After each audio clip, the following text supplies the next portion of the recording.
My book, Tanker Pilot, was published by Simon & Schuster for Veterans Day, November of 2017. It's found on Amazon in all 4 formats: hardback, softback, Kindle, and Audible. One of the great things about being an author of a book is you get contacted by people all over the world. And every once in a while, some of these sleuthy people actually get my phone number. About 2 years ago, I was contacted by a gentleman that really wanted to talk to me.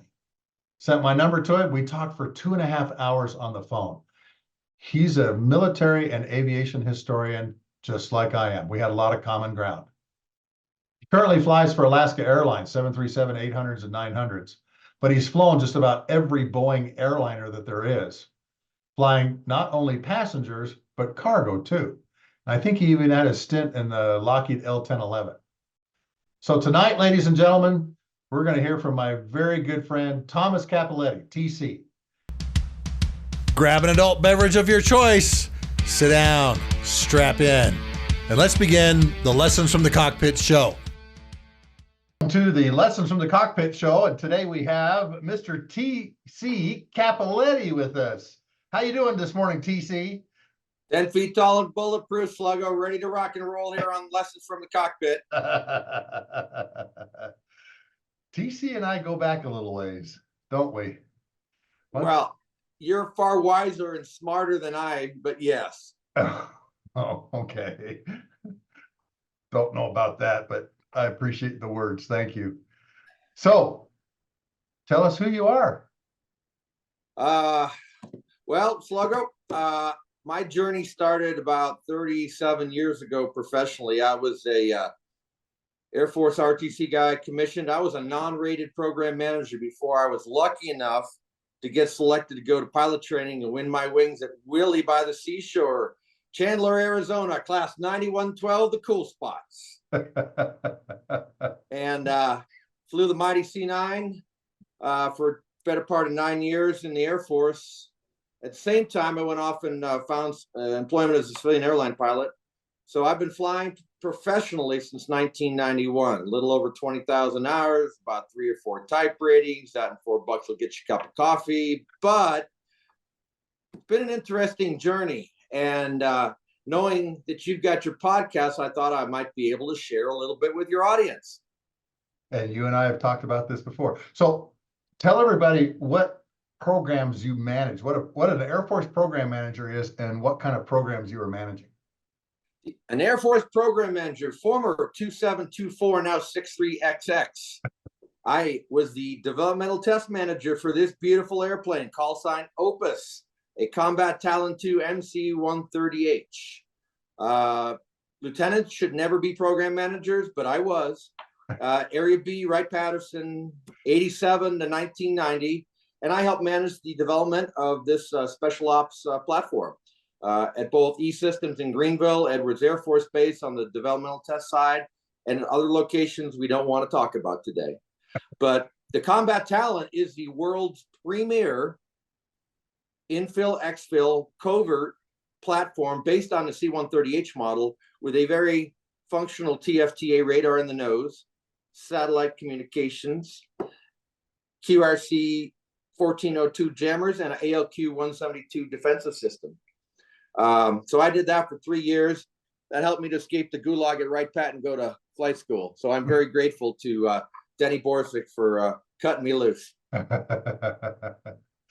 right, now tell them what the C-9 is, because it's got a really unique C-9. mission. I don't have my C-9 model with me. It's up on the shelf here. So if you give me a second, Sluggo, I will go grab it. Stand by. Go grab it.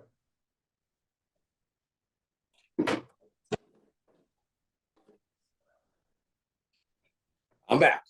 Okay. This is the mighty C-9 Nightingale, of which 24 were purpose-built by McDonnell Douglas between 1968 and 1971.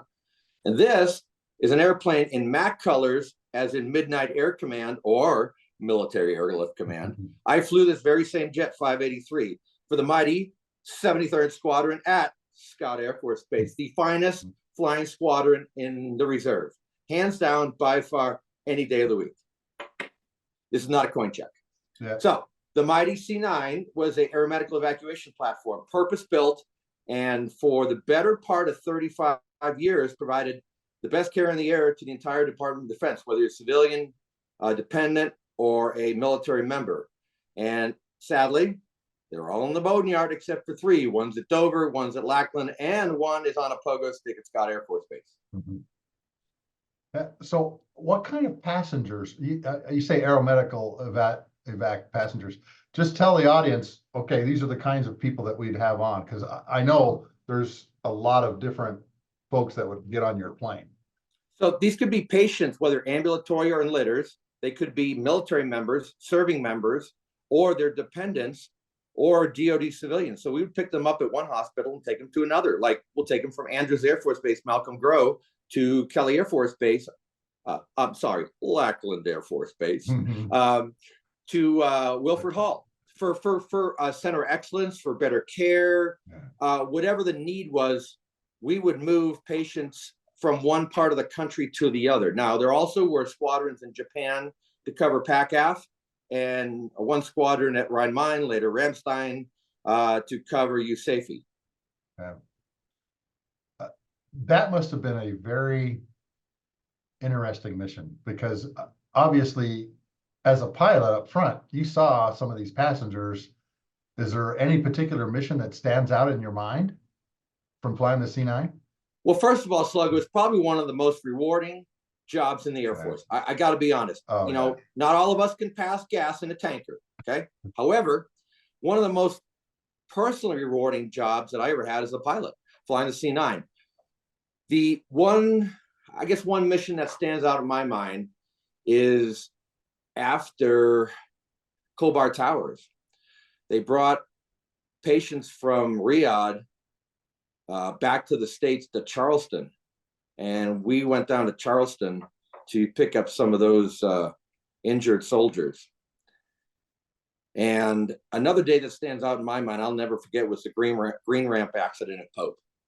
And we sent 2 airplanes down there when a airplane splattered itself all over the paratroop ramp at Pope. And that was an ugly day. But in true C-9 fashion, we put on our big boy, pants, and big boy and big girl pants, and went down to work.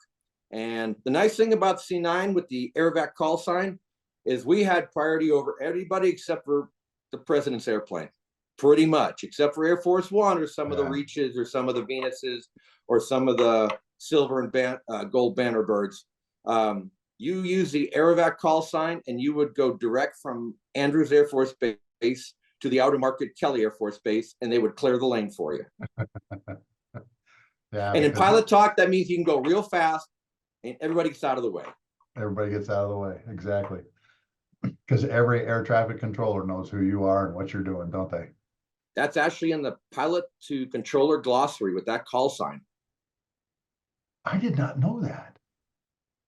See what you learn, Sluggo, when you have TC on your podcast?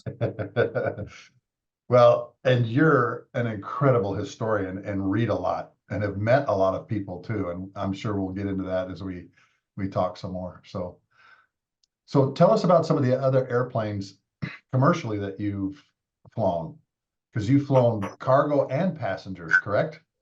Yeah, I've flown 7.2, 7.3, 7.5, 7.6s, 1011s, DC-9s, MD-80s, as well as the Air Force airplanes I flew. So I've had a very road less traveled career, but I'm very grateful that I got to do what I love for a living. And those of us, we flew, we fly.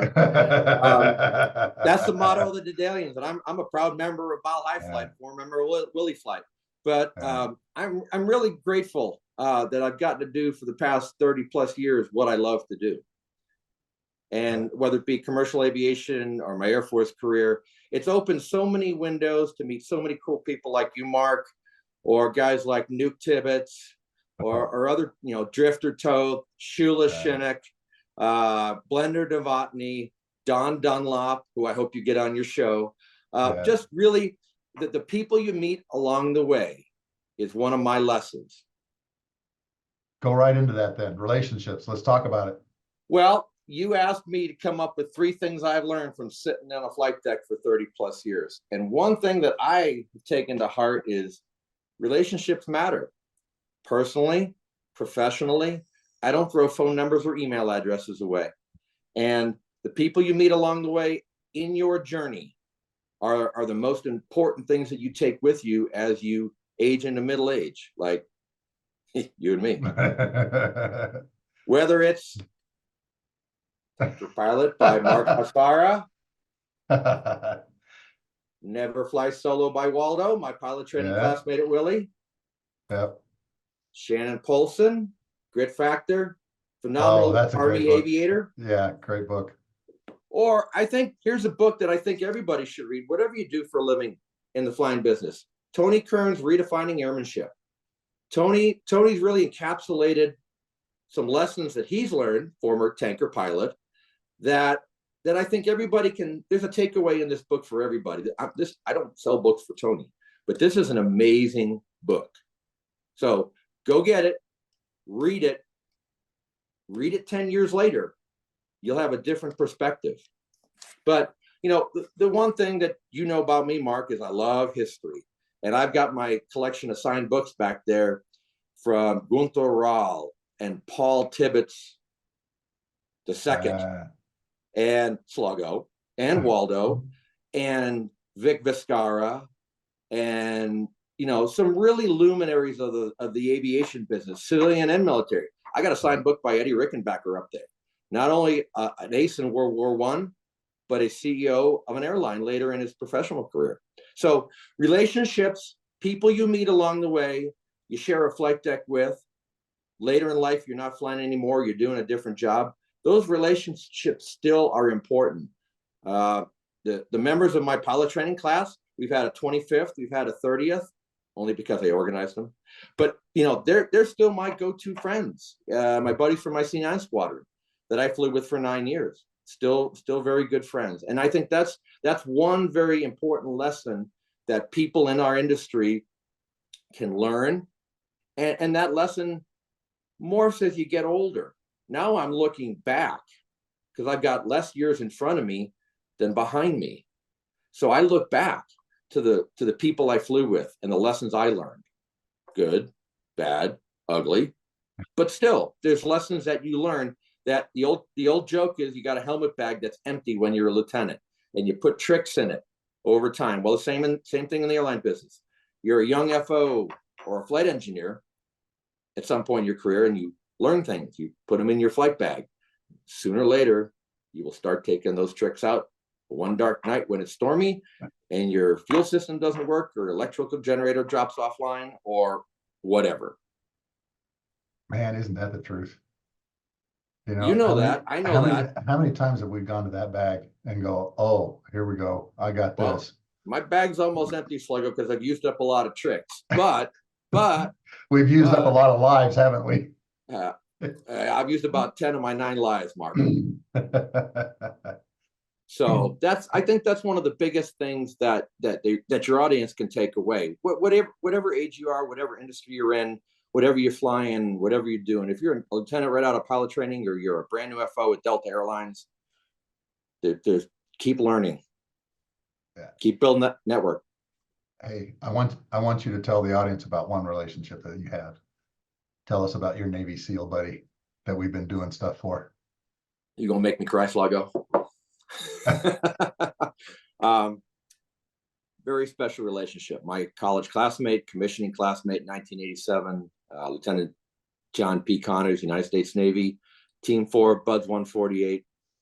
For the past 4 years, a dedicated group of us have been working very diligently to put up a statue of John in his hometown of Situate, Massachusetts. And Mark, you've been part of that journey. You came to our gala last June. Oh, it's incredible. That was an incredible night. It really was. But more importantly, that's a relationship that goes back a long time. John was killed in action in 1989, so that's 34 years ago. But to this day, the lessons he taught the rest of us about being a scholar, an athlete, a leader, they still resonate. And that's why 10 of us every other Friday have a Zoom meeting.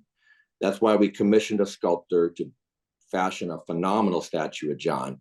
And God willing, later this year, early next year, we will dedicate a statue on the town common in Situate, Massachusetts to my classmate. And I think that's another lesson that is often lost on modern day society is there's a lot we can do to serve a higher calling. And I think a lot of us who in our formative years wore a uniform understand that, but you don't have to wear a uniform to serve. You can serve your community, your school, your alma mater, your church, your synagogue, your Elks Lodge, your whatever it is. So Tell the audience what John was involved with, what happened, because it's a phenomenal story, folks. Operation Just Cause, December 1989. We went down south to depose a tin horn dictator in Panama, and John's SEAL team was charged with securing Patia Airfield, where Noriega kept the Learjet. And let's just say the op did not go as planned, and 4 SEALs were killed in action, including John. So if anybody wants to learn about it, go to our website, ameasureofaman.org, and Mark's going to have that in his show notes. I will. And folks, you can obviously contribute to this this worthy cause, and that's why I brought it up. And much appreciated, Mark. Yeah. So you mentioned this gala that we had last summer. Why don't you talk about that just a little bit, because that was an incredible night that Val and I got to go to, and I got to bring my buddy Mike Ryder and his wife Sue. Just an incredibly fun night. Talk about that for just a little bit. So the standing joke is 2 A model tanker pilots walk into a bar.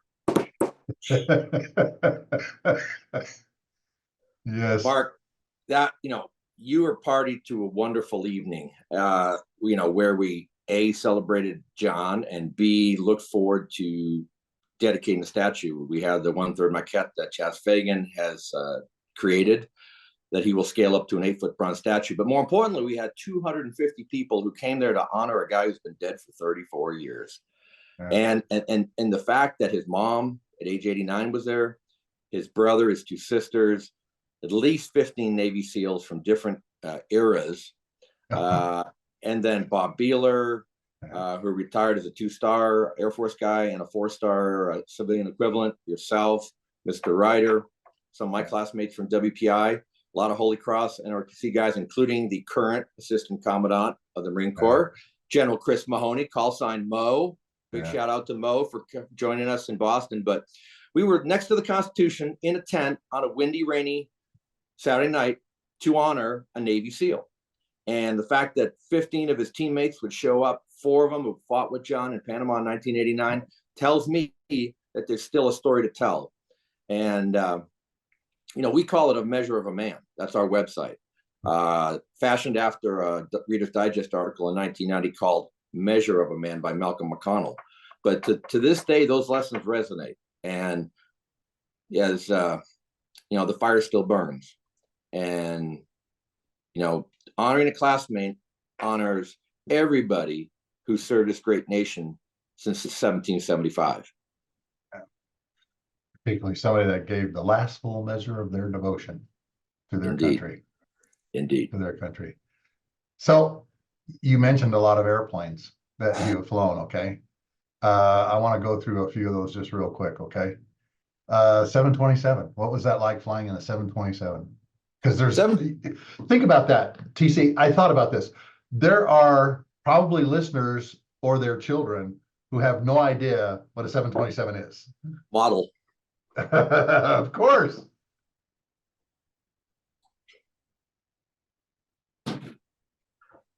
This is the mighty 727-200 in the colors of Express One Airlines.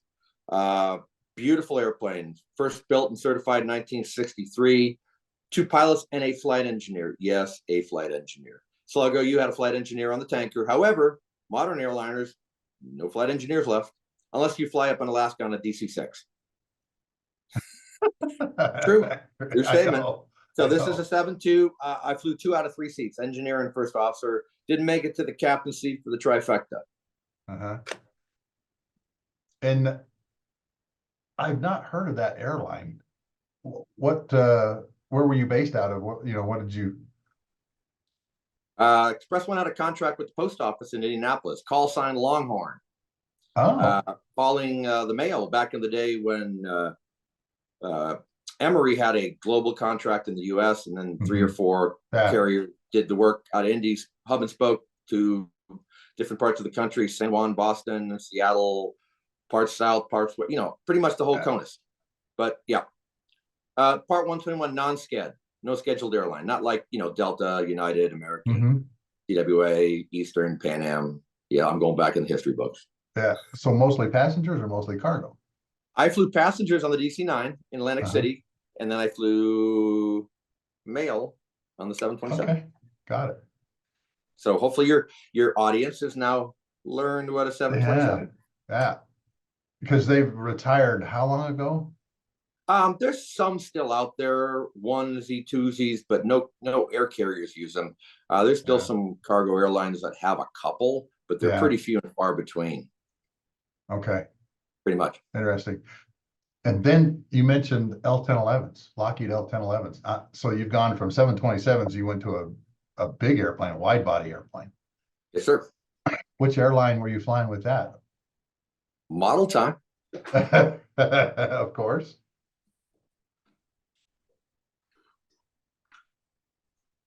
I was lucky enough, Mark, to be a flight engineer on this beautiful airplane. For that airline? TWA. Oh, yeah. The Lindbergh line, Trans World Airline. Yeah. Charlie Lindbergh. Yeah. There you go. Where are you based out of? JFK. Okay. Beautiful Idlewild before it was called JFK. Fantastic airplane. 1973 Cat 3 airplane. Mach 9.0 capable. She would cruise at 9.0. You pour the coals to it. Wow, I didn't know that. For your listeners, that's 9/10 of the speed of sound. So you're booking across the ground. You're moving. Okay. If you would wheel out of Los Angeles, headed for Boston, pour the coals to it, you'd be there in about 4.5 hours, maybe 5. Wow. I did not know that. There is one left flying in the world. She's owned by Northrop Grumman, called the Stargazer, former orbital ATK bird. I had the distinct pleasure of sitting in her about 3 years ago. It was like getting in your first car. It was wonderful. Was it? Yeah. That up must in have Mojave. been fascinating. Yeah. It really was. So did you fly mostly US routes or did you go overseas a lot? Nope. By the time I got to TWA in the 1011, it was all domestic. San Juan and Santo Domingo, and Hawaii, but that's pretty much. So okay. So tell everybody how much fuel that thing holds, because it had some legs on it. A lot. TWA had 3 versions: the -1, the -50, and the -100. The -100 was a heavyweight international bird. ETOPS Cape, well, not ETOPS because it has 3 engines, but honestly, Mark, that's so long ago, I don't remember how much fuel it holds. It had 3 fuel tanks. I remember that. Okay. Yeah. That information is perishable, Mark. Yes, it is, isn't it? Explain to listeners Cat 3, what a Cat 3 approach is, because this is some pretty incredible mins that you can take this thing down to. Cat 3 is a low visibility approach. So at 200 feet, you're a Cat 1. And when the clouds are 200 feet above the runway, it's called a Cat 1 approach. You can see the runway at 200 feet, you land. Cat 2, you can get down about 50 feet with a radio altimeter. That's an instrument in an airplane. I don't have one of those in my den. Sorry, Sluggo. Cat 3, 600 feet. If you don't even have to see the runway. If you have 600 feet of visibility, you see the lead-in lights, you will land. You are not flying the airplane. It is flown on autopilot. The L-1011 flew on autopilot. 3 autopilots, 3 IRSs in triple mix. Cat 3, 1973. Beautiful airplane. TC, have you ever had to do a Cat 3 approach? Yes, I have, Mark. The airplane I currently fly is Cat 3 capable, the Boeing 737. Flew Cat 3s in the 57 and 67. So the autopilot is landing the airplane. The auto brakes are stopping the airplane. After you're done with the auto brakes, you taxi off the airplane, runway. I'm sorry. Yeah. Your hands are well, your hands are Yeah, you're just kind of yeah. hovering around in case something goes wrong. You I are your understand hands that. near the yoke, but you're not flying. The autopilot is flying. So tell everybody, TC, is there a particular Cat 3 approach that you did where you're like going, oh, I'll remember this one? Well, there's only Cat 3s in certain airports: Salt Lake, Denver, Atlanta, Dallas, JFK, Boston, Seattle, Portland, LA, San Francisco. You know, Big cities. Phoenix, not Riverton, Wyoming. Okay, just to pick a random airport. One that I remember, Mark, you don't do a lot of them. You train to them every year. You have to recertify every year in the simulator. But I've probably only flown about a half a dozen, no kidding, Cat 3 weather approaches, and mostly to Salt Lake and Denver. Those are the two places you get fog or snow, or the Bay Area. Seattle once in a while, but I'd say a predominant number of them were at Salt Lake or Denver. Interesting, since I'm on the approach path to Salt Lake City here. Now, obviously, the airplane has to be certified, but so does the airfield. Talk about what the airfield has to be certified to do Cat 3 and the type of instrumentation and lighting they have to have. I'm going to preface this by saying I don't work for the FAA, but the ground equipment has to be certified and checked and flight checked. The airplane has to be certified and the pilots have to be certified. So you got 3 levels of certification. The ground equipment, you got an ILS, but the ILS has to be precise enough to fly an approach to 600 or 700 feet RVR, runway visual range. There's 3 things called transmissometers on a runway: rollout, midpoint, and approach end. So those transmissometers feed you the RVR. If you have RVR greater than 600, greater than equal to, you can land. Less than 600, no landing. No, you can't land. You go somewhere else. Yeah. You go missed approach and you go wherever your alternate is. And see, that's one thing. And all of my years of flying, particularly on the airlines when I'm going somewhere, TC, I've only been on a divert once. That's crazy? Good. That's good.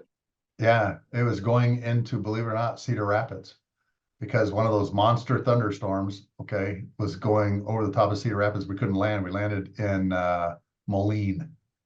Moline. Yeah. Quad Cities. Yeah. And the crazy thing was, the pilots told us, look, folks, this storm is moving west to east. So when we land at Moline, I'm going to let you guys get off the airplane and you're going to see an incredible storm. Because he was telling me when I was talking to him, I saw this thing on the radar and it was a monster. Okay. There is nothing like a summer thunderstorm in the Midwest. Exactly. Okay. And watching that gray-green wall coming from the west across Moline, and as flyers, you and I know exactly what that green wall looks like, and all the passengers are going, oh, wow, look at that. The storm's coming. Well, it's like a haboob out in the desert, or whatever they call it, the big sandstorm. You see the wall of sand coming, you go, uh-oh. Batten down the hatches. Yeah. That's, oh, you know what? There was one other time we had to divert. That was going to Rush's wedding. We had to divert to Fort Myers because of weather over West Palm Beach. So twice. Doesn't happen an awful lot, Mark. I mean, flying is safe. It is way safer than driving down I-25 here in Denver. B, we plan based on the weather, the field we're going to, where the alternate is. There is a plan, and we just execute the plan. Yeah, exactly. So talk to the audience. You are now flying 737 800s and 900s that have incredible cockpit displays versus what you started with. Okay. Oh, yes. Back in the day, they were called steam gauges.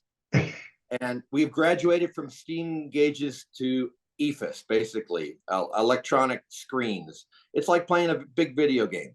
And the Max, despite what you read and hear about, has some amazing displays. Now the 7.8 and the 350 have more amazing screens because they're bigger and it's a wide body and they're more modern. But yeah, the transition for us middle-aged aviators from the steam gauge era to EFIS, it can be a challenge, but now all the information is presented in such a manner where it's very easy to assimilate and read and act on.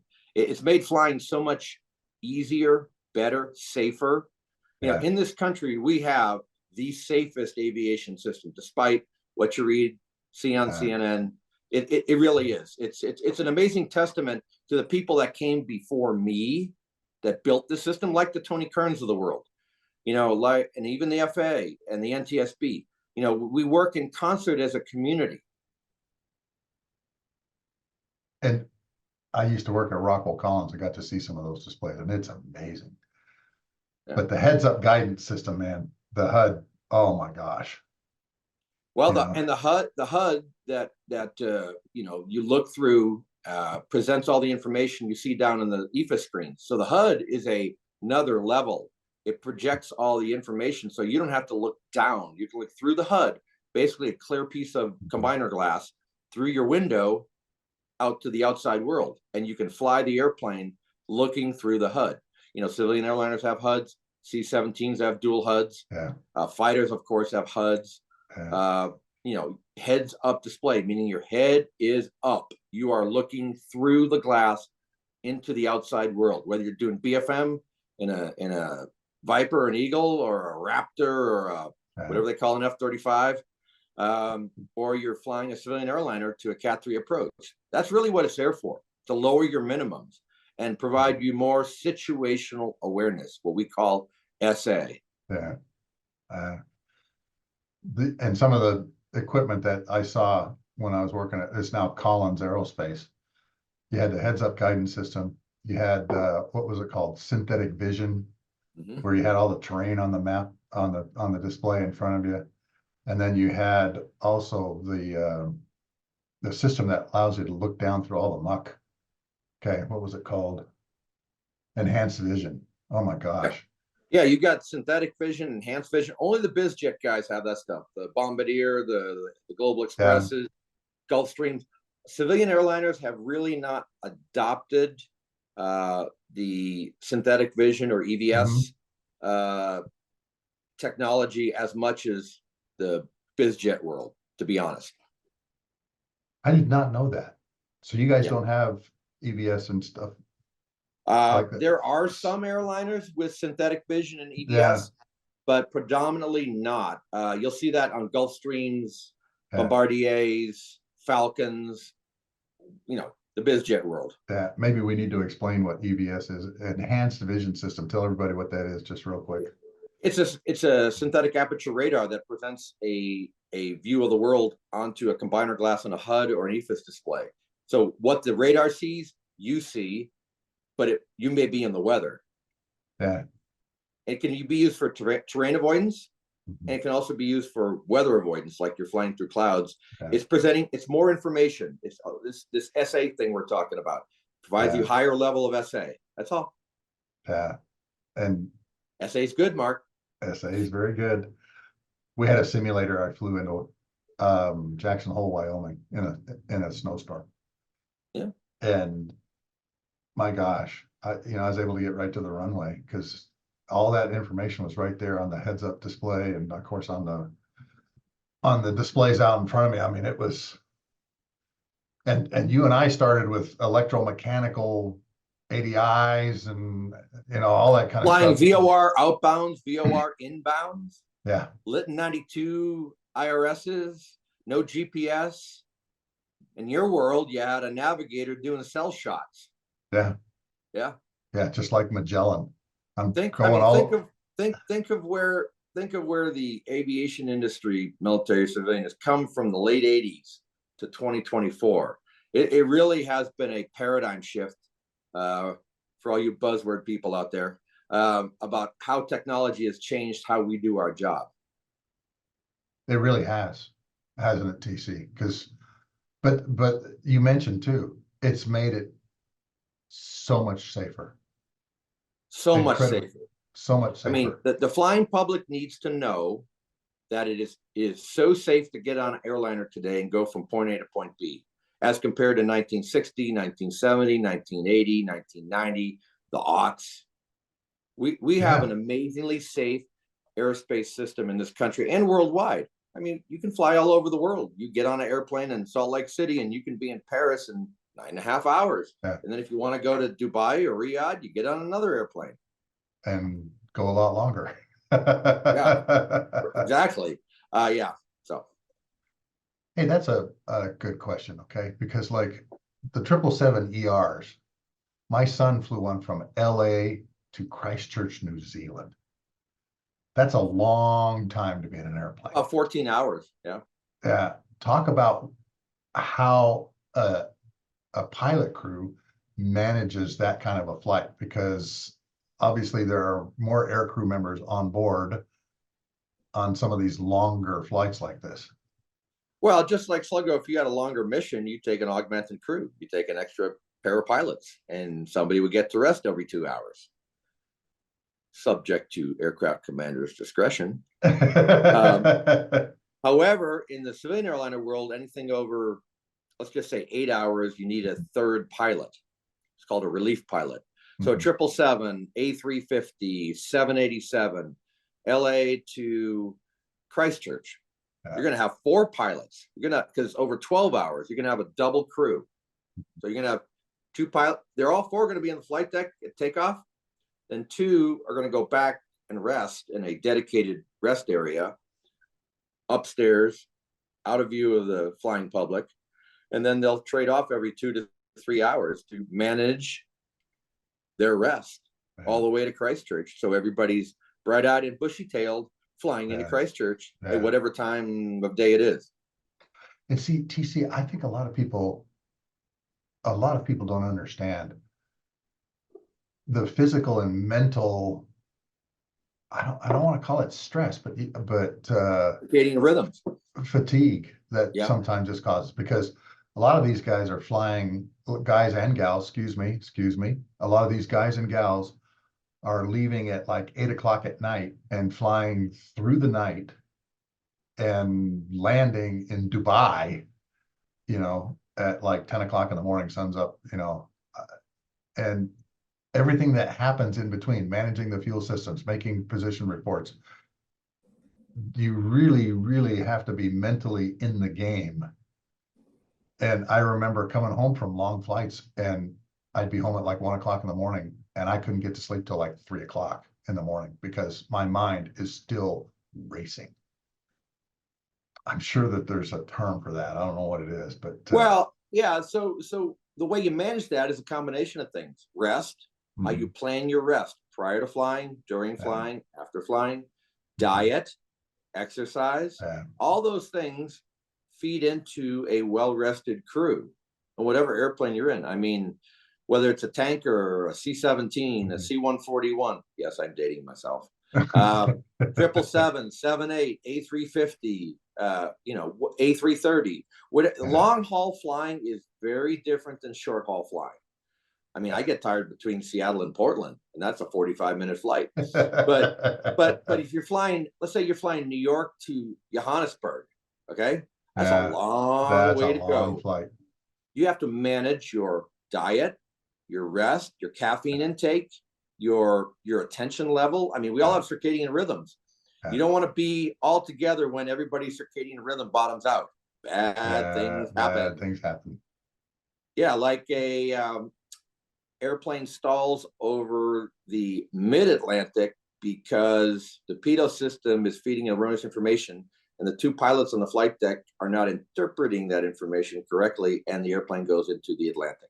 Bad day at the office. Was that the Sao Paulo to Paris trip? Air France. Yeah. And they were dealing with some really nasty weather at the same time too, weren't they? Weather had nothing to do with it. They stalled the airplane at 35,000 feet. Really? Yep. They were getting bad pitot information. Third pilot was taking a break. 2 pilots pulled back on the stick till it stalled. Literally deep stalled, 35,000 feet, went into the drink. Oh, jeez. That's that S8 thing I was talking about. So we'll bring it back full circle. Where are you? What you doing? And what should you be doing? Blue side up, brown side down. Yeah. Yeah. You know, trees get smaller, trees get bigger. You know, back to aviate, navigate, and communicate. Mark, back to your three maxims.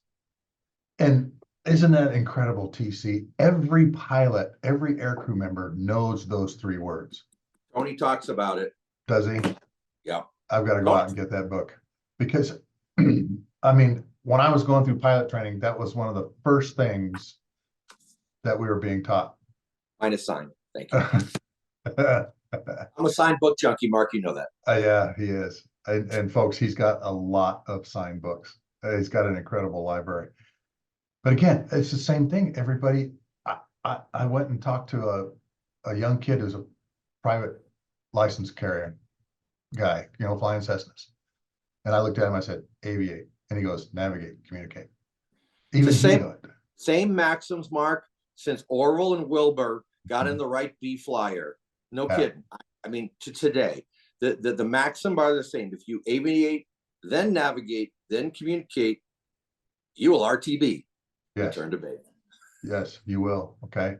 And that's ingrained in our heads, and we go out and we do it. Okay.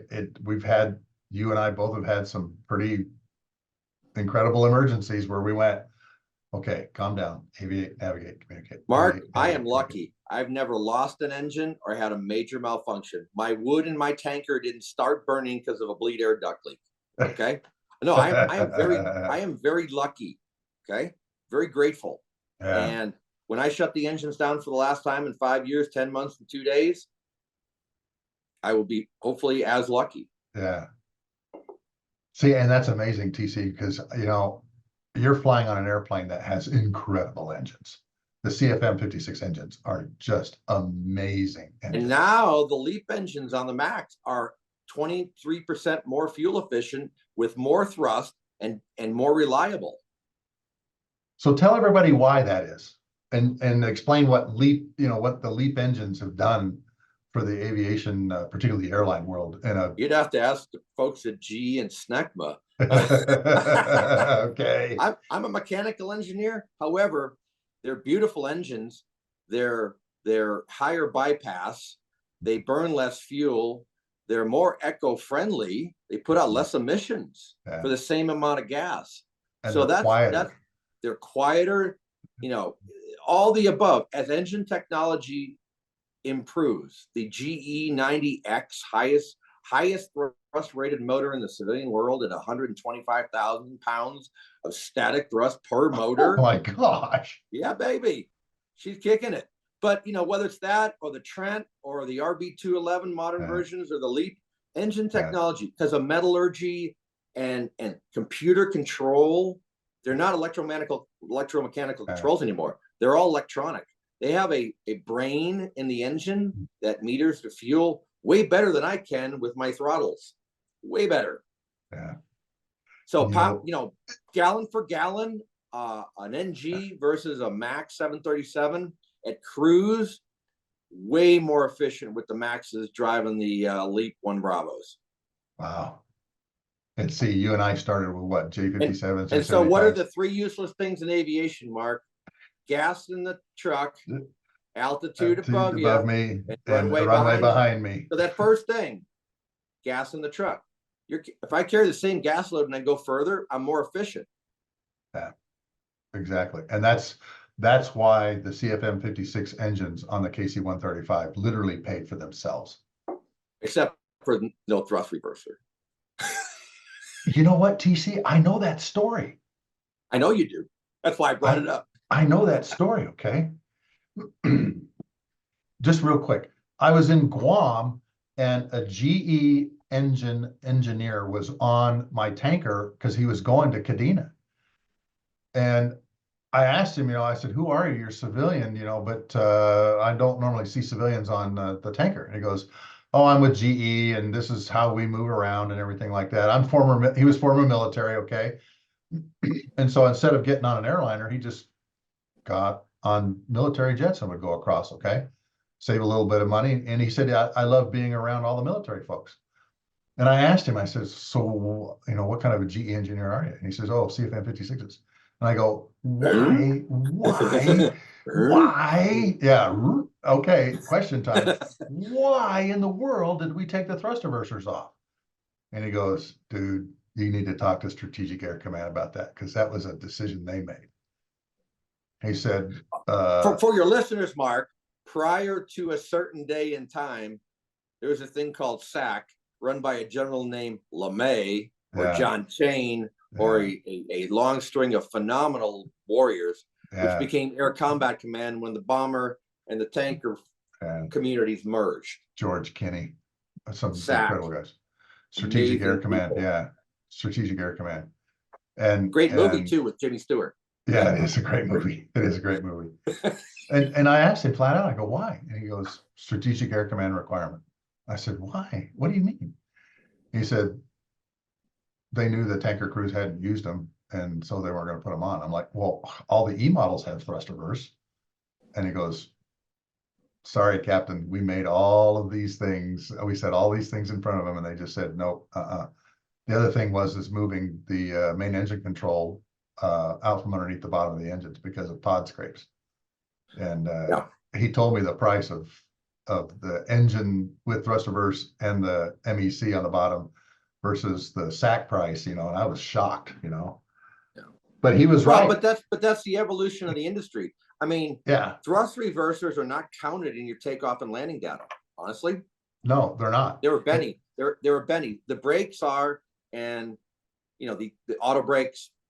Versus thrust reverse. Thrust reverse is not counted by Boeing, Airbus, Lockheed, Northrop Grumman, General Dynamics, whatever company's making airplanes. Bombardier, Dassault, not figured in your takeoff and landing data. And he told me this is how they made up for it. They put 5 rotor brakes on the arm arms. There you go. Instead of 4 rotor brakes. Well, the Maxes have carbon fiber brakes now, and they're much more efficient, much more. Yeah, because there's been a couple times where I've landed with hot brakes.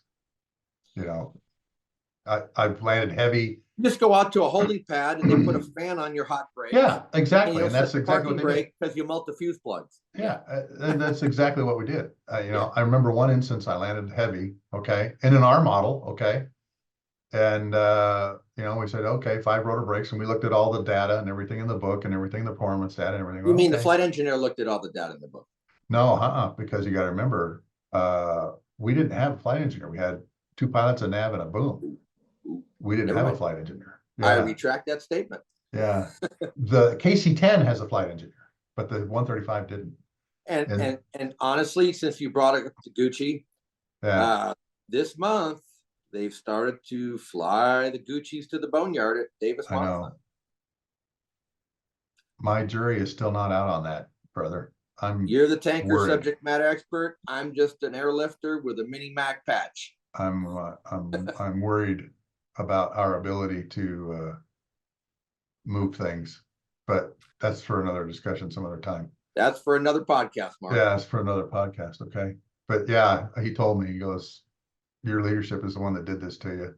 And they made up for it by putting 5 rotor brakes on the thing. And like I said, the only time I ever had hot brakes was, of course, flying into Kadena, because we just gotten the R models, and I landed heavy one day and had the crew chief go down, and he goes, yeah, they're warm. I said, okay, well, let's just sit here for a while, turn into the wind, and we even had a performance sheet that said, okay, if you landed at this weight, that means they're this hot, you have to wait this long at the end of the runway. And there was actually procedures, point into the wind or have somebody come out with fans, depending on how heavy you were. Sure. But, and civilian airlines have similar charts.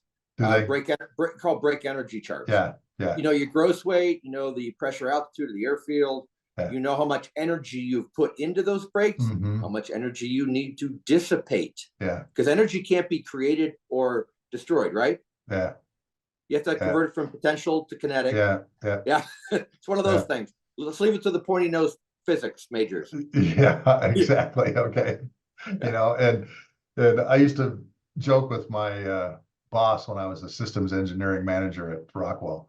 I've gone as far in engineering as my political science degree will allow, and she just laughed at me. But I had all this experience in all these different airplanes like you did, and that made for that made up for a lot of the engineering stuff that I didn't You know, know. honestly, some of the best pilots are history majors. You know, you don't have to be an engineer to be a pilot, and that's true. You Yeah. know, because like we talked about earlier, where you're learning these tricks, put them in your bag. Yeah. One day you take the trick out. Doesn't Yeah. Nobody cares what kind of sheepskin you got on the wall. Mm-mm. Is it? Can you aviate, navigate, And communicate. Yeah. Honestly, that's if you learn those three things in your formative training, they will serve you well for the rest of your career. And they'll probably save your life at some point in time. They have saved many. Many. Mr. Sullenberger, Captain Chesley Sullenberger, being the best example of that with his amazing first officer, Jeff Sykes. Yeah. Amazing. On that day, their SA was high, and they performed flawlessly. Yeah. You can't ask any better example of aviate, navigate, communicate. He just happened to navigate to a river called the Hudson. Clearly The only option he had. The only option he had. I know, and it was clearly out of the box thinking, going, okay, we're in the Hudson, okay, Yep. you know, and you know, in the movie, the first thing he's worried about is, did we get everybody off board? Do we have all 155 people? And remember, they're going to different sides of the river. They're going to different sides of the river, and he didn't know. You know, that is Mark. As you well know, that would be the aircraft commander's first concern or the captain's biggest concern. Did I get everybody off the jet?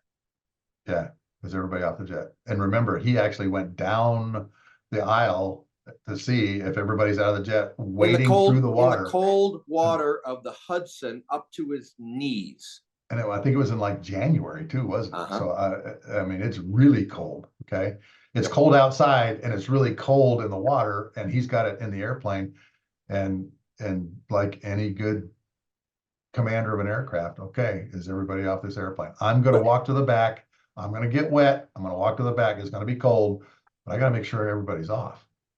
But tying that back to our three maxims of flying: aviate first. They landed the airplane in the Hudson. Navigate. They found the Hudson. Yeah. 3, he made very few radio calls to New York departure or approach or whomever. When he told them he wasn't going to Teterboro because he couldn't make the runway, he said, "We're going in the Hudson." That's all he said. He was focused on flying that airplane to save the people that he was charged with as passengers. And the other thing about his background too is he's been a glider pilot and then understood, you know, L over D max. Right guy, right place, right time. Great performance as a team with his FO and cabin crew on the evac. So right crew, right day, right time, positive outcome. Hey, you just mentioned something too. Talk to us about how integral the guys and gals in the back of the airplane, the flight attendants, are in what you guys do. Well, and how they fit into that 3 things. Okay. Mark, as you well know, it's one team, one fight. Okay. Meaning everybody has information. Everybody needs to share information, and you have to work as a team. Whether you're the aircraft commander of a KC-135 with 2 pilots, 2 navs, 1 boomer, 1 load, you know, whatever, MEGP folks, or different paradigm, you're the captain, first officer, flight attendant of a civilian airliner. In an emergency, well, day to day, you work as a team anyways, but in an emergency situation, you work as a team at a higher level. Everybody has to share information because somebody may know something that I on the flight deck don't know. Somebody may see something, a panel, smoke, leaking fluid that I can't see, or hear something that sounds weird. So if they share that information, you know, we call it, you know, it is truly a team, Mark, and I can't emphasize that enough. Airline crews in the civilian world that don't act as a team, the outcome will not be as good as if we act. And that's how we train. We train in our annual simulator training. We work together. We actually have a crew brief before each flight. Hi, I'm Tom. Flying time is going to be 2 hours and 43 minutes. Turbulence, not a factor. Weather's good where we're going. If there's anything we can do for you, please let us know. Set the tone. Just like you're taught in, crew resource management, Mark, set the tone. And buying cookies and coffee helps. But all joking aside, it's integral that everybody work together. 6 people have to work together for a positive outcome. Normal flight, not normal flight. Good weather, not so good weather. Going to a big airport, little airport. Doesn't matter. There is information that people have that if we share together, all 6 of us have a positive outcome. And so many people, I'm sorry to say, think, okay, well, you're here to serve me in the back of the airplane, food and drinks and stuff like that, and don't realize the training that even the flight attendants in the back go through. And some of these flight attendants, guys and gals, have been doing it for a very long time. They are there for your safety as the flying public. Yes, they are there also for certain hospitality features, but when you land and need to evac the airplane, they will direct you to the exits. They know where the flashlights are if it's dark. Once the airplane's evacuated, they're going to detail 2 able-bodied assistants. But at the end of the day, like you talked about Captain Sullenberger, the captain is responsible for everybody on that airplane. And, but once again, you've got 6 to, international wide-body flight, you could have 12 flight attendants and 4 pilots. So now you got 16 people working together. So, but as you scale up or down, the communication still is the same. You and I can have a chat, 2 people. You add 2 more people this podcast. We communicate differently, but we communicate the same. If you brought Blender and Drifter and Don into this podcast, they'd all be shooting their watch, but we still be communicating. You and I, as a couple airlifters, be going. But anyways, all kidding aside, it's all about communication, how you set the tone, and how you start the day off and how you end the day. We do a debrief now at the end of the flight. How did that go? Could we have done anything better? Not only between the 2 pilots, but with the cabin crew. And lessons learned from the cockpit, or flight deck as we call it now. But Mark, you did the same thing after a tanker mission. Yeah, we did. You'd go back to the squadron or back to the VFW or wherever one conducted debriefs, and you'd have that same discussion. So you offloaded 20,000 K versus 25,000 K. How'd that go?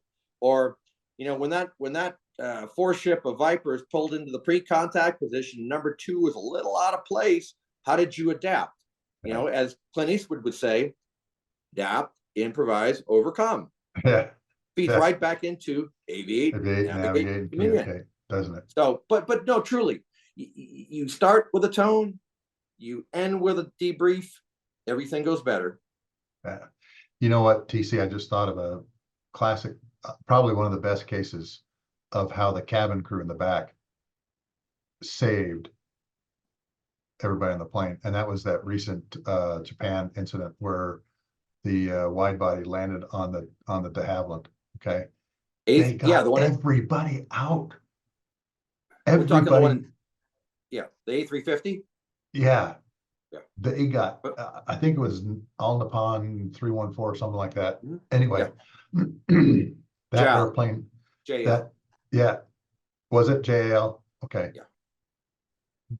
The cabin crew got everybody out of that airplane on fire. So do you know that according to the FAA, a cabin evac has to happen within 90 seconds. Everybody has to get off the airplane within 90 seconds. That's how the airplane is certified in the cabin. I didn't know that. That's how the airplane is certified. Now, you are entirely correct, Mr. Sluggo. That crew of that JAL A350 did a phenomenal job. They got everybody off safely. Everybody might have had a little bump, scratch, bruise. However, that is going to be a bellwether of how to do a cabin evacuation going forward. So we're going to learn from that, not only with a composite fuselage and how it burns, to how that cabin crew performed and how they integrated with the flight deck. The flight deck would call the evacuation. If they're not able to, then the flight attendants will call for the evacuation. but let's say they all worked as a team. Yeah. And that was a domestic flight, high density domestic 787. Yeah. They worked as an amazing team. So let's go back to aviate, navigate, communicate. The flight attendants do that too. They communicate to the flight deck what they see, what's going on, what do we need, and how can we do this? And it's incumbent upon the people on the flight deck to work as a team. Because as you well know, there's no I in team. Yeah. Yeah. Yeah. That cabin crew did I mean, just incredible. Okay. Amazing. I mean, the airplane's on fire. One of the engines is still spinning, and they got everybody off, and everybody's alive. I mean, that was amazing, particularly after a runway incursion, and they landed on the Coast Guard. It's a Japanese Coast Guard de Havilland. So as we all talk about, Mark, and you've heard this before, the causal factors: communication, night, lighting, fusion. We'll wait for the Japanese authorities to come out with that report, just like we all wait for the NTSB to come out with any report in the US. You know, we don't play Monday morning quarterback. Mm-hmm. We listen, we learn, and as Tony will tell you, you move on with the lessons you learn in Redefining Airmanship. This is a great book. No, I am not a salesman for Tony Kern, but this is an amazing book. Should be read by every private pilot to ATP, from co-pilot to examiner pilot in the Air Force, Navy, Marine Corps, Coast Guard, CBP. Doesn't matter what you do, corporate pilot. Yeah. All right, so let's get into your helmet bag of tricks, man. What's your next lesson learned? We've talked about relationships. We talked about aviate, navigate, communicate. What else? Don't do a low-level flyby at Parks College in a C-9 with the former chief of Max Stanoval in the audience. Okay, you got to tell them what happened. That's a lesson learned. Well, you know, in my formative years in the mighty C-9, we were tasked with doing a flyby at the Parks College grass strip on the east side of the Mississippi in Illinois. All the squadron director of operations said was, quote, "Don't get violated," end quote. Famous last words. Okay. Yes. Yes. What is Mac, Air Force Reg 6016, all those things that are instructions now.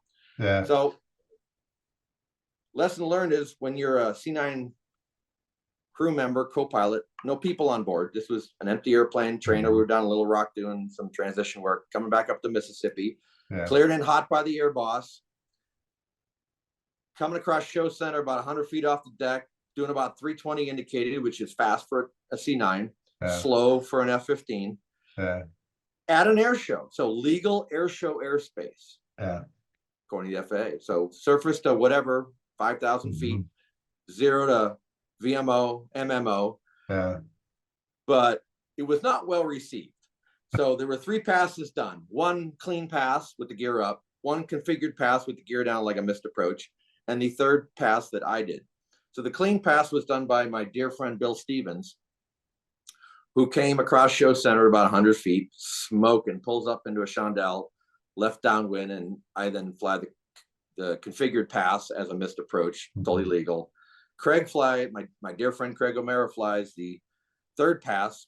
We go back to Scott Air Force Base on a Sunday afternoon. We finish up our drill weekend. And then Monday morning, the director of operations calls all 3 of us and goes, "Hey, did you guys do a flyby at Parks?" And we all go, "You told us to." Yeah. Remember, you told us to. Right. You asked us to. Okay. It was part of our flight plan. We filed a delay at Little Rock, then we filed a delay at Parks. Yeah. So Monday morning, we're like, yes, you asked us to. Yes, we did it. Did you guys really fly a clean pass 100 feet off the deck? And to which I said, I have no knowledge of such pass. However, Bill Stevens goes, "Yeah, that was me." Bill used to fly F-106s in the Guard, so he was used to going fast and low. Craig O'Mara had signed for the jet as the aircraft commander, actually instructor pilot, evaluator pilot. Yeah. So Craig is now going, "Oh, there go my wings. Should I just retire now or quit now?" And luckily, the outcome was nobody got in trouble. Our squadron chief pilot made good, made happy with the former chief of State of Al, retired colonel, who happened to call the current chief of State of Al, said, I saw one of your airplanes, blah, blah, blah. And there was photographic evidence, Mark. Of course. So, Craig, Bill, and I each have a photograph of the C-9 doing a clean pass at Parks College, about 50 feet off the deck, smoking down the runway. And see, so the lesson learned is, if you're a C-9 co-pilot or aircraft commander, don't do that. That's that discretion being the better part of valor thing. But you learn, okay? So you learn that fast forward 25 plus years, and I'm not going to do that anymore. But see, that's totally in the comfort zone of a 106 guy, isn't it? Eagle guy, Viper guy, Rhino guy, Bug guy, they're all Saber used guy. to that. Yeah, take your pick. 102, 104, 105, 106. He didn't think anything of it. He didn't think anything of it. I'm like, let's come to the break at 300, pull into the, do a Mr. Pro, do a option. Okay, to the pattern. Bill thought nothing of dropping down to 50 feet above the grass strip and coming show center to show the taxpayers what their money was paying for that day. And it was a beautiful thing, Mark. We still laugh about it. Only one guy didn't like it. Those crusty 06 Max Stanaval guys, they got no sense of humor, brother. That's funny. So, okay, on to the next one. Got one more for us? Wow. He asked me about 3 lessons from the cockpit. We talked about what are the maxims of flying: aviate, navigate, communicate. We talked about building relationships and nurturing them, over a career. See, we talked about what not to do in a C-9. I'll finish it up with be a student of what you do. Learn. Great. Keep learning. Great. Even middle-aged dogs can learn new tricks. I am living proof that middle-aged dogs can learn new tricks. Read, and read feeds into learn. Keep reading. Read stuff that comes out currently, or go back and learn about guys who flew the hump in the Burma China theater, who flew C-54s full of coal to Berlin in the Berlin airlift with Tunner and guys like that. Learn who people like Eddie Rickenbacker, Frank Borman, Tunner, Doolittle, Tibbetts, Gail Kenny, Halverson. Gail Halverson, the Candy Bomber, who's got a C-17 named after him. Yep, I was there when they did it. Oh, I know you were. I was there when they did it. And you made a wall pilot graphic of it. I did. I sure did. You gave to General Minahan. Yeah, I did. With a C-54 Candy Bomber. But that feeds back to be a student of history. Be a student of your craft, and you will have a wonderful career.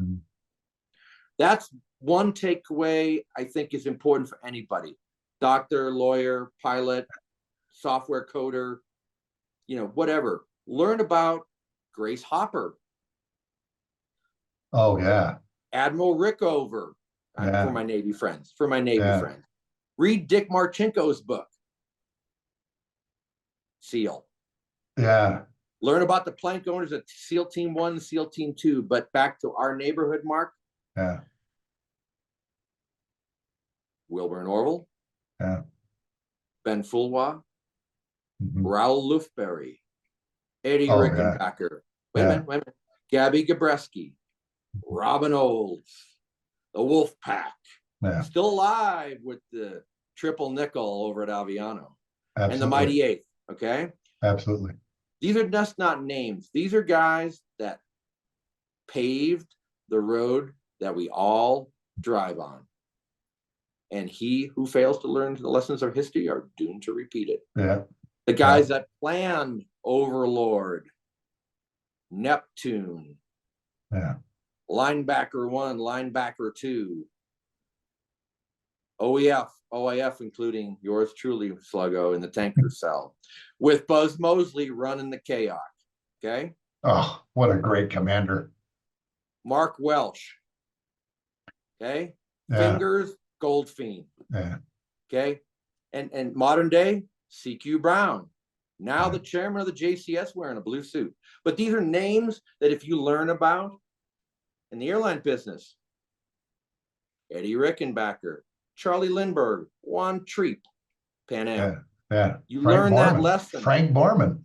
Frank, who was the CEO of Eastern Airlines after Yeah. going around the moon in Apollo 8. But Yeah. these are, you learn, and that becomes the fabric of what you do and what you know and who you talk to and what you share and what they share with you. I had the amazing opportunity to fly with a guy last week, captain at Alaska Airlines, whose dad was a 747 captain for Northwest Airlines, who had flown for North Central before that, which became part of the Northwest. Think about what he saw in his career, what I've seen in my career, and what my dear friend Stephanie Hand will see in her career flying tankers out of Mildenhall for the Bloody 100th. Okay, so that's the spectrum of what we've seen over the past now over 100 years of powered flight. What's the next 100 years going to be? UAVs, UASs, going to go to the moon, going to go to Mars, going to have supersonic transport between New York and Tokyo in 2.5 hours. Well, I don't know. So there you go. And the crazy thing is, TC, people are working on that. Sure, you got Boom, and you got SpaceX. People are working on this stuff. Yeah. You got Blue Origin, and you've got really smart people thinking about 10, 15, 20 years from now. Will we fly carbon fuel airplanes, or will they be electric or hydrogen powered? Blended wing transports, or blended wing airliners. I'm surprised that nobody's built they built a B-2 and now a B-21. However, I'm surprised that nobody's built a blended wing transport, like a huge bat wing transport to fly cargo between East Coast and West Coast and Europe and Asia.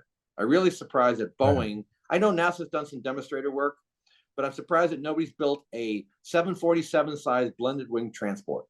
I really haven't. Is that the next iteration? Quiet electric engines, hydrogen powered, whatever, solar powered, the MIT Project Condor guys flew across the English Channel in a solar powered airplane, Gossamer Condor. That was 40 years ago. What's that next iterative step? You and I will be sitting in rocking chairs on our front porch watching Mark. Yeah. But I mean, just think of the 30 years that you and I've been flying, how everything has changed. Engine technology, flight technology, communications technology, so many things has changed. TPDLC, okay? I can fly across the Pacific and not talk to a controller between the mainland of the US and Hawaii. It's all on a flight management computer via computer pilot data link. You and I used to have to do position reports. Position reports are a thing of the past, Mark. I know, isn't that crazy? Here we are at this point with this much fuel at this time, and we're looking at this one next. But think about the guys who did it in a Connie or a DC-3 or a Neptune or a Privateer or a PBY between San Francisco and Hawaii, flying the null, the dits and the dats and the dashes. Oh, yeah. It's crazy, Yeah. And that's one airplane I would love to get inside of, is a PBY Catalina. I used to see them down in LA as a kid all the time, because there was a lot of people that were flying them still. I want to see a Herc on floats. I want to see a Herc on floats. I don't know about that one, brother. No, I'm kidding. Those are from my AFSOC buddies. I just throw it out there. Pineapple. Yeah.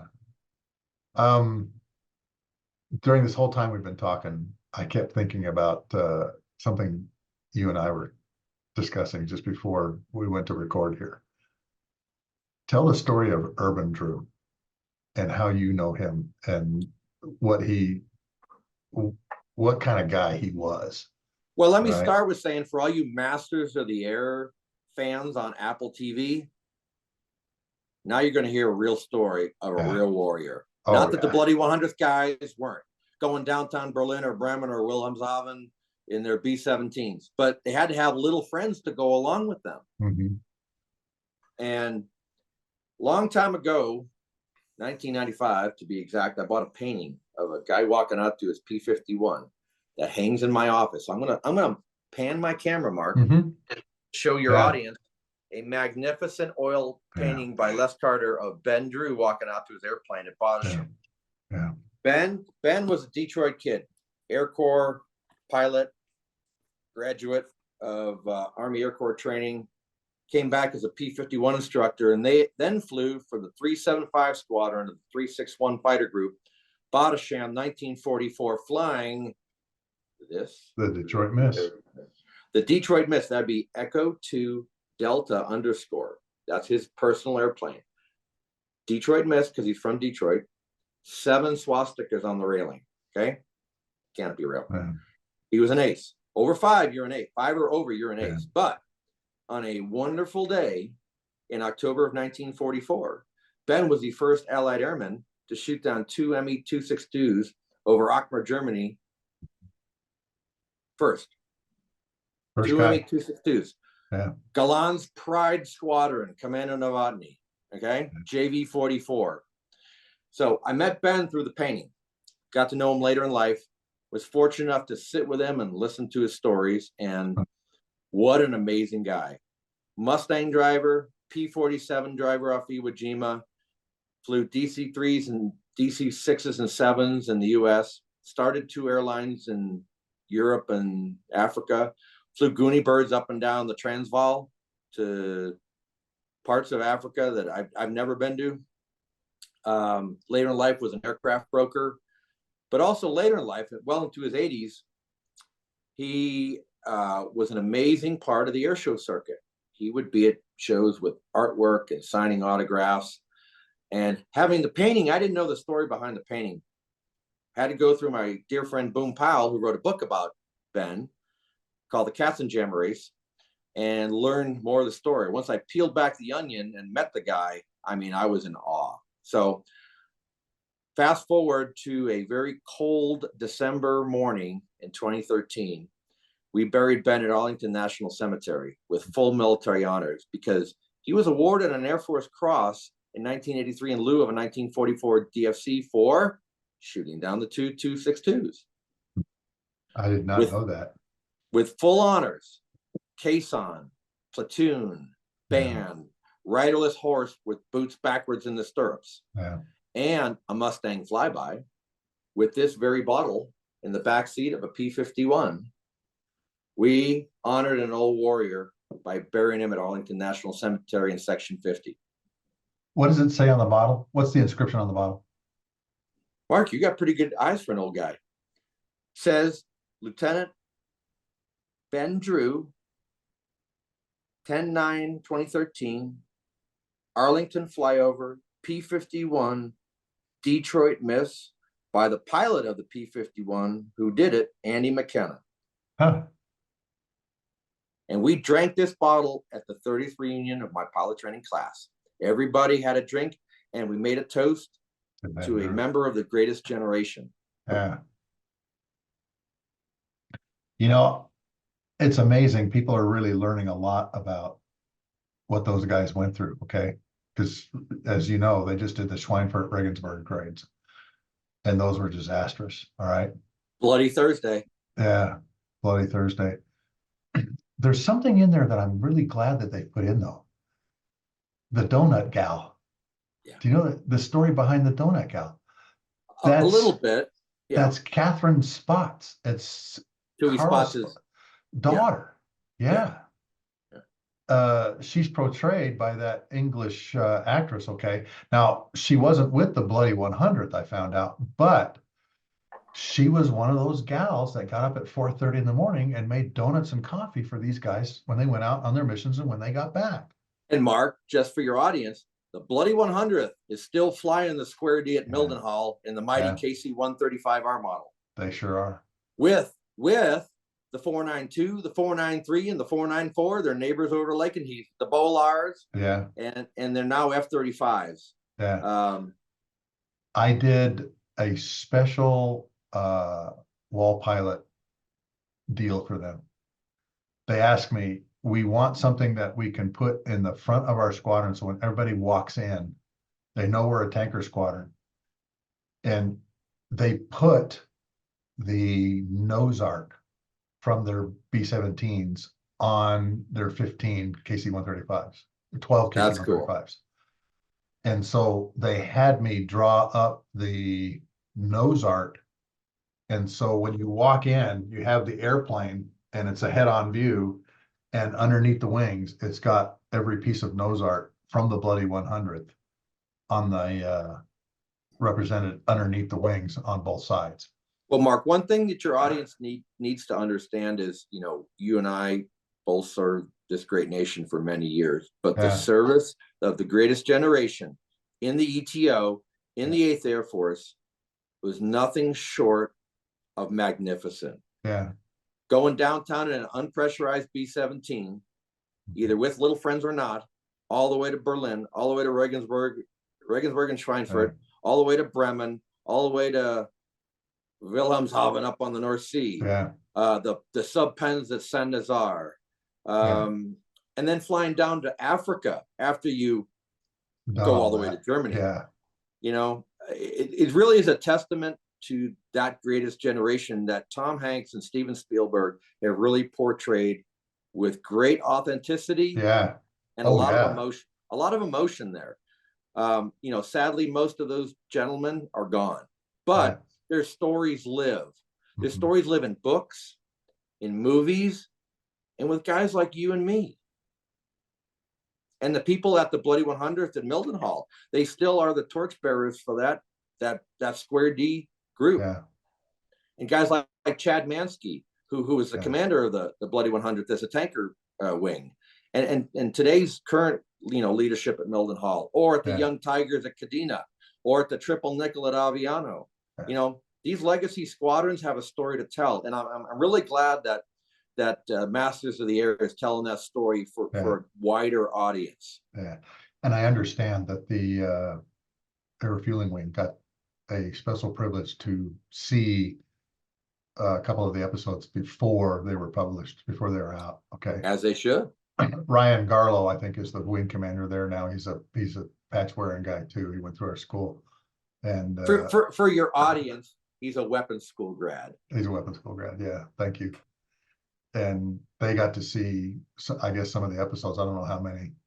And he put on his Facebook page, he goes, wait till you see this, folks, because it's Mark, can you imagine incredible. being 22 years old, strapped to a Boeing B-17 with your sheepskin coat on, 50 mission crush cap, and a pair of headphones, flying all the way from Thorpe's Abbott to Berlin and back, and living to tell about it, or not? And living through 25 missions, or not. How many thousand crew members did the mighty 8th lose? Well, they lost, what was it? 600 guys in one raid. Right. You know, how many thousands of? They weren't all killed. Some of them became POWs. Some of them actually made it, which is portrayed in the movie. You know, some of the guys made it out. And you always hear in the movie, they always say, you know, there's a parachute, there's a parachute, there's a parachute. Everybody's counting. Okay, how many guys got out? Some guys didn't. And I like how it portrays the history of all this too, because right after the Regensburg raid and everything, they're like going, we can't go downtown daylight anymore. Without Mustangs and Jugs. And the Mustangs were just showing up. The Mustangs were just showing up at the end of 43. Exactly. And they were A models. They were A model Razorbacks first. Yeah. This is a D model with the bubble canopy for your audience.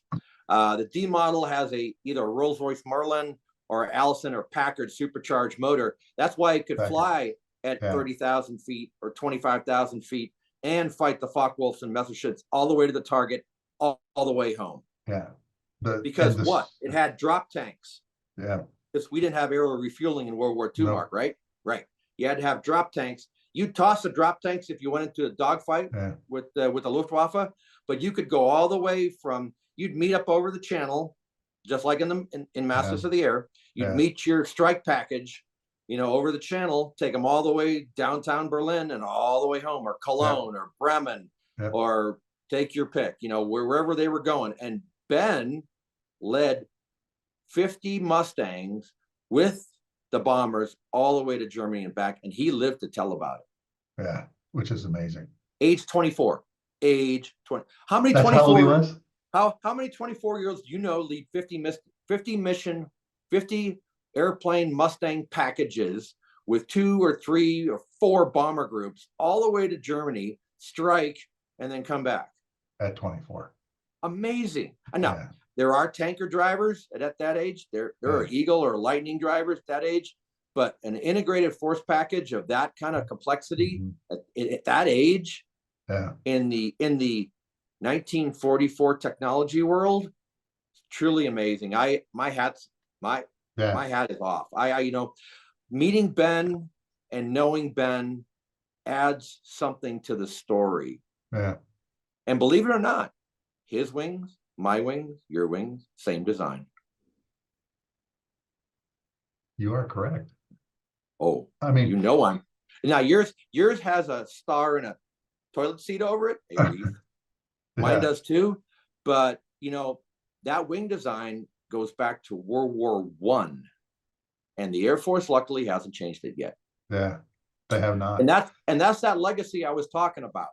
Whether it's the Wright brothers, Ben Fulwa, Rickenbacker, Robin Olds, Wolfpack, Root Pack 6, Mig Alley, all those tanker orbits you set up over the Med and over the Persian Gulf, to Noble Anvil, Noble Eagle.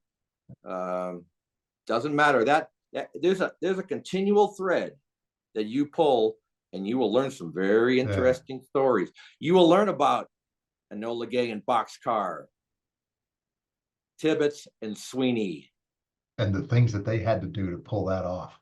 Joe Jabara, the first jet ace. Yeah. Steve Ritchie and Chuck de Bellevue and Jeff Feinstein of the Triple Nickel and 338 respectively. And guys like Rico.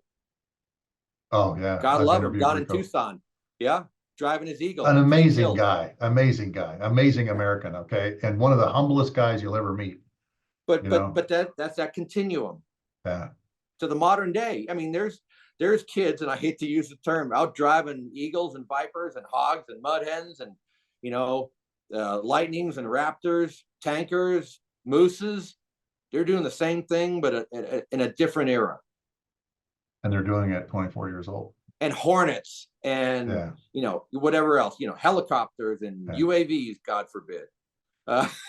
You know what? The average age of the folks on the flight deck that are launching planes and slinging bombs and fueling the jets and everything like that is 19 years old.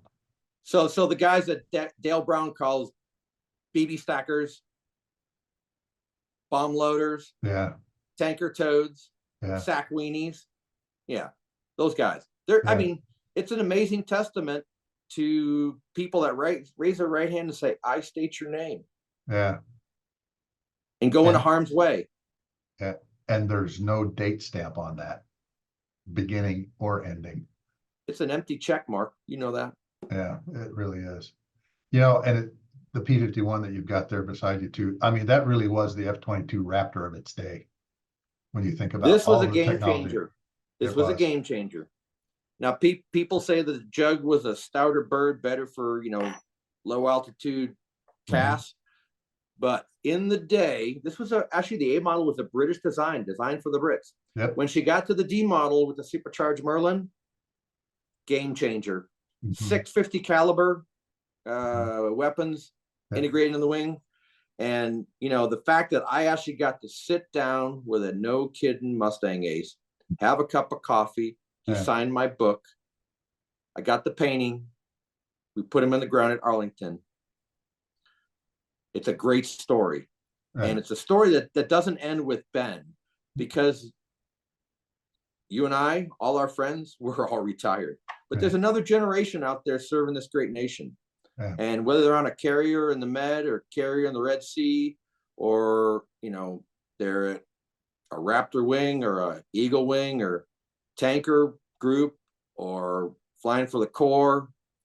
There's another chapter to be written, Mark. Yeah, really is. Really is. I got to sit.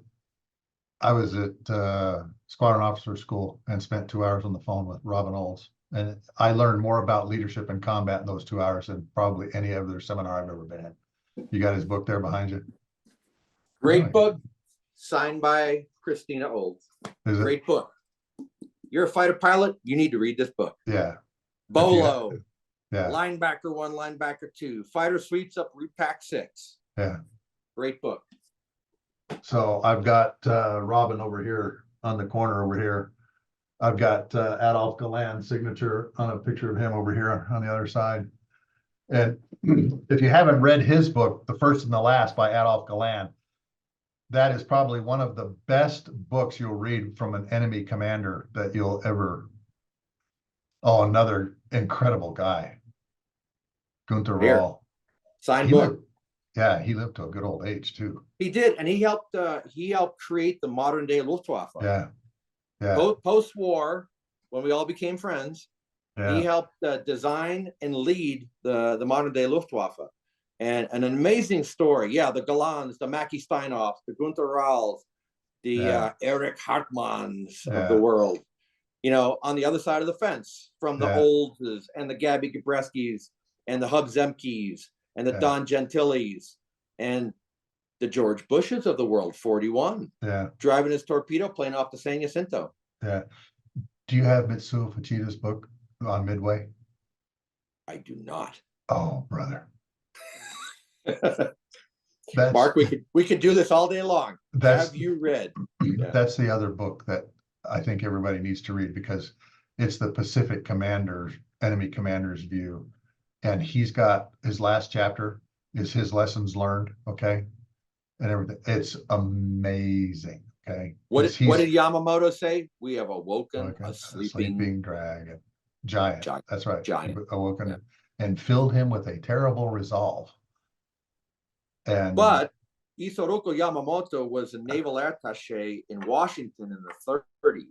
Yeah. He knew about the vast industrial might of this nation once it was awakened. Yeah. So there's a lesson learned for modern day leadership, folks. He who fails to learn the lessons of history are doomed to repeat it. So when Indo-PACOM gets a little spicy, I mean, yes, we have a land war going on in Eastern Europe, which I never thought I'd see in my lifetime. Yeah. But once, you know, somebody comes across the Formosa Straits, fights on. Yeah. I'll tell you something about Mitsuo Fuchida. He left Hiroshima the day before they dropped the bomb. He got called to Tokyo for a commander's conference. He was at Hiroshima the day before Paul Tibbets dropped the bomb on it. That'd be called good timing. And then he was the head of the team to investigate what happened. And he's the only guy on that team that didn't die from radiation sickness and poisoning. Yeah. The only one. Okay. And he became a very good friend of one of the gunners from the Tokyo Doolittle raid. They became fast friends, and he became a Christian missionary. You know, and he goes, "Okay, well, now I know why I'm still alive." Well, I'm gonna bring it all full circle for you, Mark. Wearing my Dedalian shirt, talking about the Doolittle Raiders. Yeah, I had the great fortune many years ago to have lunch with the plane captain from Number 6, Bill Bowers, belonged to my Dedalian flight here in Denver, and to sit and have lunch with a no kidding Doolittle Raider. What an honor. Really. So what did you learn from that? What did he, what did he talk about? The most humble, self-effacing guy you ever want to meet. He stuck around and made it all the way to 06, and all this stuff got donated to Andy Park's museum here in Denver called Vintage Aero Flying Museum. Yeah. But Bill Bowers, think about it. Hornet, April 1942. Can we do this? Should we do this? Bull Halsey turns the Hornet into the wind. Okay. Jimmy Doolittle takes airplane number 1 off the flat top. Nobody knows if he's going to make it. They all circle above and wait for everybody to get off the boat. Warm up. And they you know, they end up going downtown Tokyo. The lessons from the cockpit from that, Mark, are this country is filled with amazing people who are willing to, in a time of war, stand up and be counted. Yeah. Just like you, just like John Connors, just like Yeah. Bill Bowers, just like Robin Olds, and yes, even me. Just you. And to think about how they did that, how they pulled that off, you know, I mean, we've got these amazing cockpits that allow us to navigate all over the world, you know, and they're doing like clock to map the ground. Needle ball airspeed, Yeah. with a whiz wheel. With a whiz wheel. Navigator literally is needle ball airspeed. Yeah. I told my son one day, I said, yeah, man, we went to the moon, you know, on a slide rule. And my oldest son looked at me and goes, Dad, I have no idea what you're talking about. Hey, What's Mark, where's your rule? whiz wheel? I know you got a whiz wheel somewhere in the office. Come on, pull it out of the closet. I don't have a whiz wheel. I've got a plot. I've got the old plotter though. I've got my plotter back there. Okay. All right. But yeah, slide rule. Okay. That was the calculator of the day. Okay. And we used to do our weight and balance in the tanker with a slide rule. The booms had a slide rule. So All one right. piece of data that did not evade cranium is 68,650, which is the empty weight of a C-9 Alpha with JT8D-9A flat rated 14.5 at sea level. Beat into my head as a young lieutenant. Yeah, at an early age. Yes. I'll bet. But well, brother, we've been talking for an hour and 45 minutes, man. Well, I hope I didn't Good break your camera, Mark. No, this has been great, man. This has really been good. Hey, I just want to say this is fun for me. Great to be on Lessons from the Cockpit. Yeah. Wish you a lot of success because what you're doing is important. It's part of that educational process. It's about learning where we came from, where we're going, but also where we've been. And each of us has a story. Yeah. And that's what I say in my opening, increasing critical thinking skills both in the air and on the ground. That's why I do this. And to get these stories out because everybody's learning from them. As you heard me say on June 3rd of 2023, Mark, I pointed to Lexington and Concord, 20 nautical miles to the north of Boston, Massachusetts. And I said, and I quote, that John, my dear friend, God rest his soul, is the logical extension of that Minuteman who grabbed his musket on April 19th of 1775. Yeah. Isn't that the truth? It is. And you know, that's not some altruistic pie in the sky theory. It's the truth.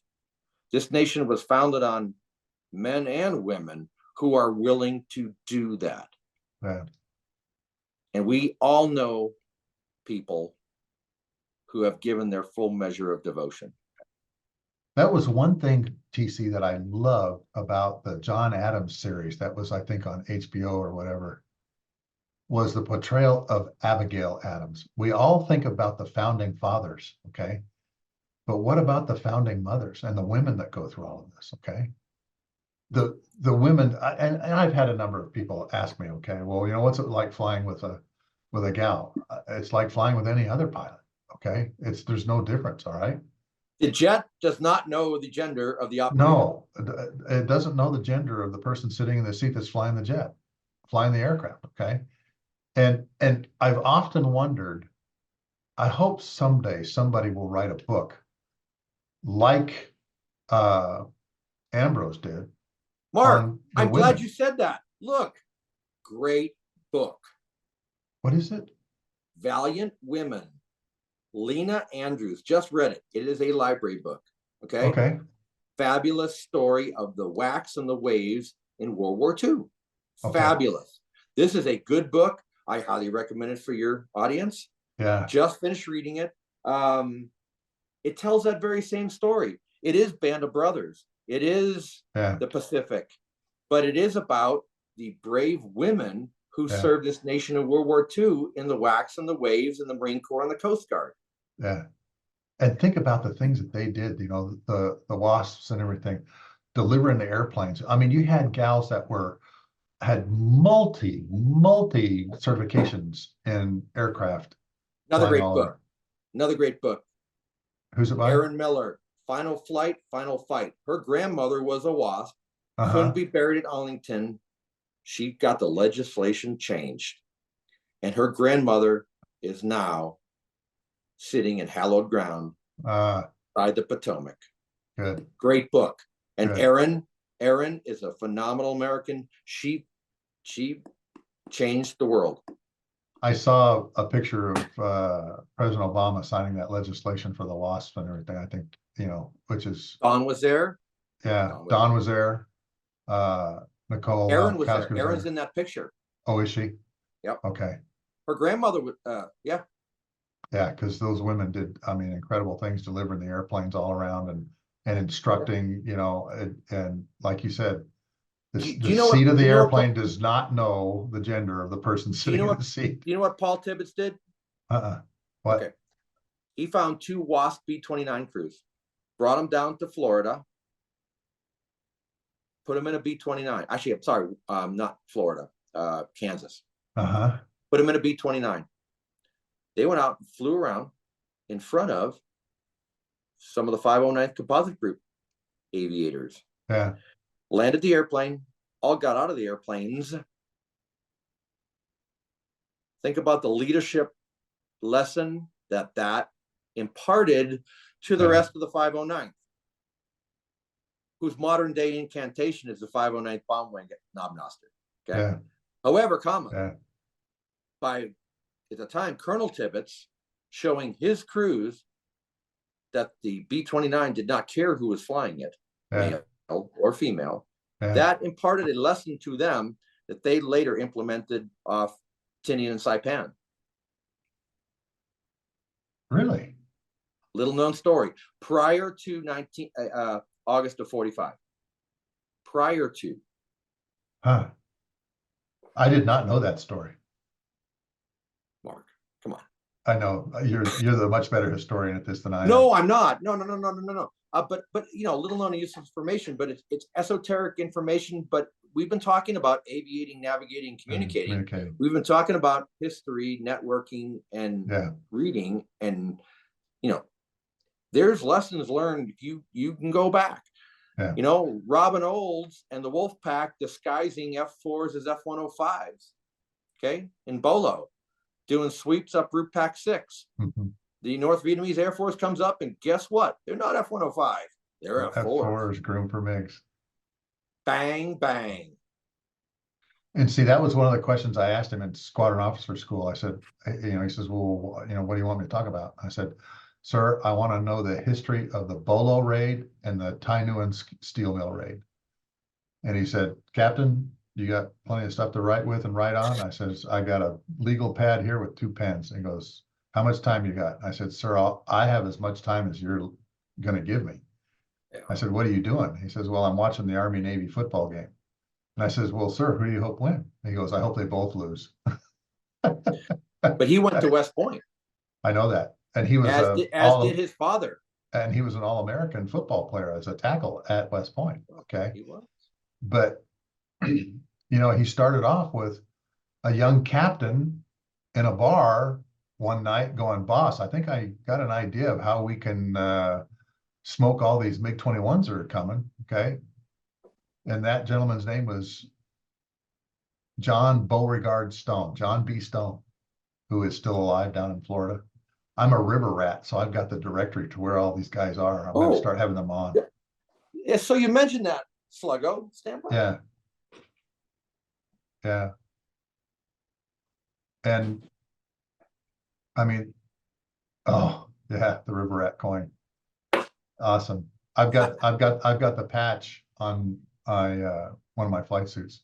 For your audience, the river rats originally were the Air Force air crews who went downtown, Hanoi, Haiphong, over the parallel. Yeah, the Red River Valley Fighter Pilots Association is what it started as. Started by Scrappy. Yeah. Yep. And now you know, they let tanker guys, everybody else in too. Hey, Okay, Mark, do you know they it's a just great opened up a foundation. museum? They just opened up a museum in I Bowling Green, do know, Kentucky. I do know that, and it has Dan Cherry's airplane there, I believe. Okay, And, 550. the docent there is a dear friend of mine, Craig, call sign Pontiff Pope. Oh, is it? The Pontiff, That's a, the Pontiff was the driving force with Aggie Stedman and Jammer yeah, Moore and some of the other rats behind the yeah, museum. And yes, they do have General Cherry's MiG killer. yeah. And folks, you know, we're talking about this association, and of course, we talked about John Connors and the Red River Valley Fighter Pilots Association. The River Rats is also another great organization that gives scholarships out to the kids of guys that have gone down, guys and gals that are no longer with us. They do incredible work, and of course, you can Put contribute that in to your them show too. notes, Mark. Put Yeah, in your show notes. I'll put the link in my show notes. Okay. And you got to have a link to Dick Jonas's Nickel on the Grass. You know, I did that. I've actually done that. Aerosonic, baby. When we took my son out of school and went to Europe, we took Travis out of school and we homeschooled him in Europe for 80 days. And I said, there's a couple places I want to go, Normandy being the biggest one. But I wanted to go see where Patton was buried. In Luxembourg. In Luxembourg. Yeah. He's buried in Luxembourg. He's there all by himself in one little section. He's with his boys. He's with his boys. Exactly. He's with his boys. Okay. And I put a nickel in the grass. Okay. And of course, you know, people are, well, why'd you do that? And there's a history behind the nickel in the grass and everything. And I'm not going to sing, Mark, because nobody wants to hear me. However, I did the same thing for Ben Drew at Arlington. Every time I'm there, yeah, boom. yeah, yeah. It's our way of honoring those that have gone before us. And Patton was incredible, an incredible commander, obviously. Yeah. And my wife took a picture of me saluting his cross and with the nickel on top of the cross and everything, his marker. And it was tough because the Carillon bells had been playing and I had this big lump in my throat because I'm looking at the gravesite of a guy I don't think we'd ever be able to produce again. Finest military tactician of his generation. Oh, yeah. Yeah. Yeah, one of the most incredible guys. Doolittle, yes. Yeah. But Army tactician. Let's just and, you know, and Kinney was the tactician in the Pacific. You know, yep. Doolittle was the tactician in Europe after the Doolittle raid. Okay, he's the guy that unleashed the Mustangs on the Luftwaffe and really got rid of them all. Okay, I mean, he's the one who really did something. So, anyway, obviously, Mom needs help. I see you looking over the screen. And anyway. Yeah. Hey, TC, I'm going to let you go. Thanks, Mark. Thanks so much for spending 2 hours with me here, brother, and talking about all these things and people. And again, you're going to explode the internet now if you upload this podcast, you know. Well, you know what? Yours is going to be the first one we're going to do video. We're going to do audio and video because I now have a YouTube channel that we're going to put them on. All right. But I got to pay homage to a dear friend. The guy who gave me this, George Nolly, another podcaster. Yeah. You know, you and George are doing great stuff. So I go, so thank you very much. I'm honored to be on your show. Love to show you my models. We talk about books, airplanes, coffee, bourbon. But we talked about relationships. We talked about knowing your history. Okay. And we talked about, obviously, okay, yes, pilots do things, all right? And sometimes they're really smart and sometimes SA isn't quite there, okay? All right. But like you said with the C-9, you had a F-106 pilot in the seat. He's used to that. You know, some great lessons here, brother. Thanks again for being on, brother. Thanks, Mark.